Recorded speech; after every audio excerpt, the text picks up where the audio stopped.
સુરતમાં ખાડીપુરના પાણી ત્રીજા દિવસે પણ યથાવત જોવા મળ્યા છે। ડુંબાલ ફાયર સ્ટેશન પાસે પાણી ભરાયેલા રહેતા ફાયરના જવાનોને ભારે હાલાકી પડી રહી છે।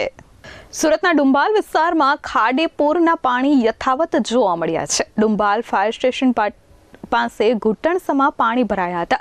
લોકોને રેસ્ક્યુ કરતા ફાયરના જવાનોની ઓફિસમાં પણ પાણી ભરાઈ ગયા છે। ડુંબાલ ફાયર સ્ટેશનમાં જવા માટે ઘૂંટણસમાં પાણી પાર કરી જવાનોને અંદર જવું પડી રહ્યું છે। છેલ્લા 3 દિવસથી આ ખાડીપુરના પાણી યથાવત જોવા મળતા ફાયરના કર્મચારીઓને ખૂબ મોટી હાલાકી પડી રહી છે। અત્રે ઉલ્લેખનીય છે કે સુરતમાં પડેલા ભારે વરસાદ અને ખાડીઓના જળસ્તરમાં વધારા બાદ ખાડીના પાણી સુરત શહેરમાં ફરી વળ્યા હતા। અમુક વિસ્તારોમાં પાણી ઓસર્યા હતા, પરંતુ હજુ ત્રીજા દિવસે પણ ડુંબાલ ફાયર સ્ટેશન પાસે પાણી ન ઉતરતા હાલાકીનો સામનો જવાનોને કરવો પડી રહ્યો છે।